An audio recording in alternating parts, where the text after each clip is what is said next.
Hey, I hope you're having an amazing day today. In today's video, I'm gonna be diving a little bit into the Aussiedoodle health and lifespan. So let's get straight into the video. So Aussiedoodles are a relatively healthy breed of dog, but like most dogs, there are some diseases / conditions that they are more prone to than others. Even if both parents are healthy, there is no guarantee that the offspring, the baby of those parents, will develop any sort of disease later in life. Aussiedoodles are obviously more prone to diseases that are prone to also the poodle / Australian Shepherd. Some of these conditions include cataracts, hip dysplasia, epilepsy, autoimmune thyroiditis, progressive retinal atrophy, and lastly, sebaceous adenitis.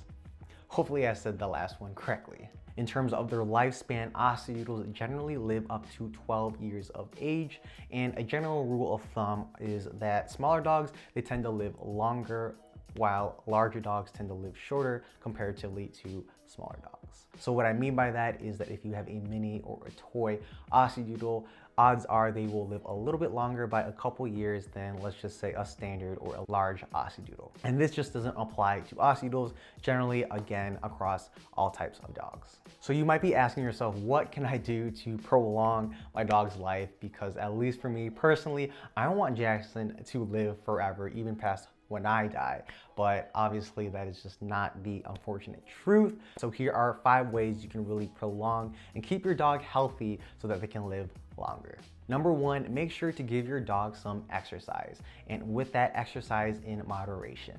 When exercising, you don't want to overwork your dog's body, but at the same time, you want to make sure that they are able to build muscle and stay lean. Jackson, especially with hip dysplasia, I've talked about this in previous videos, but keeping him lean, keeping him skinny and not overweight could really alleviate a lot of pressure that may go on his joints, the ball and socket. If you aren't exercising, maybe it's a great idea to slowly get into that routine, maybe once or twice a week, go on a nice 10-minute jog, 5-minute jog, or you can even start with just 20-minute walks, 15-minute walks, whatever is best for you guys' schedule. As I know, everyone's schedules are different and life can get really busy. Number 2, good healthy diet. So I alluded to this in the first point, but keeping Jackson lean is a great way to relieve not only the stress on his joints, but on top of that, he is a lot more agile, a lot more excited to exercise just because he doesn't have a lot of weight to him. In terms of his actual diet, we use Purina Pro Plan, salmon and rice. We've used that ever since he's a puppy and it's done wonders. But later down the line, I do want to invest a little bit more in a more healthier option. There's always gonna be a healthier option out there. And if you have the budget for it, I suggest going for it and doing a lot of research for it. I'm a firm believer in moderation, so make sure to give your dog snacks in moderation. Make sure the snacks are healthy. Rawhide, that's extremely bad for dogs. I definitely don't recommend rawhide. So always look into what your dog is eating, and you want to make sure that they're eating healthily.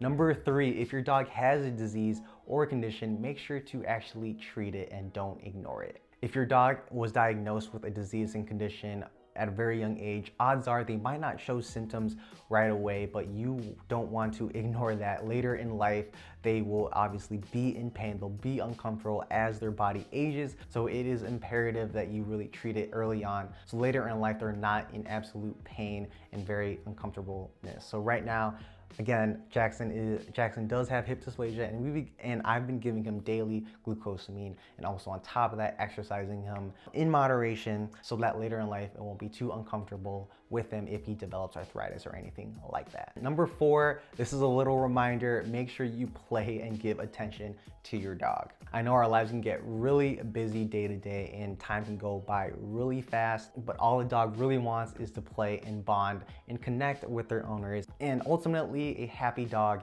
is a healthy dog. So again, reminder, play with your dog, play fetch, maybe even if it's just 5 minutes, it means a lot to your dog, your best friend. So just don't lose sight of that. And lastly, number 5, you want to reduce as much stress as possible in your dog's life. Stress generally isn't good for anyone, let alone a dog. So make sure that your dog is relaxed and doesn't bark, doesn't react, or isn't always worked up 24/7 because, again, it is just not healthy for your dog's mental state, but also body. For example, we just moved here into this new apartment and our neighbors are really close to us. And sometimes if you look out our bottom window, you'll see neighbors going in and out of their house.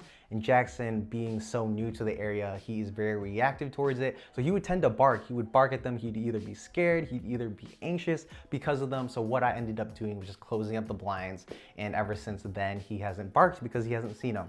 So little examples like that where you don't want your dog to react to stress, to bark, or anything like that, make sure that you keep an eye on that, observe it, and make sure that, again, that they're relaxed, because at the end of the day, a stressful life isn't a healthy one. But yeah, guys, that concludes today's short little video. Let me know down below if you guys have any tips / advice on how you can really help reduce your dog's stress or even just prolong your dog's life. I'm sure I can speak for a lot of people that they want their dogs to be in their lives forever, but that's unfortunately not the truth. I know there are some calming aids, calming treats. I definitely recommend those if your dog is very stressed or very reactive. As a reminder, please hit that like button as it really helps in the YouTube algorithm. And if you're new here, welcome. Please hit that subscribe button too, as it really means a lot to Jackson and me. If you aren't part of our Aussiedoodle lovers / owners Facebook group, the link is in the description. All I ask is no selling or promoting of puppies. I just want this to be a place for advice, insights, and just ultimately share the joy of our Aussiedoodles. Tell your dogs you love them. Jackson, I love you. Jackson, you're so fluffy, guy. You're so fluffy, Jackson. Thank you for watching and have an amazing day.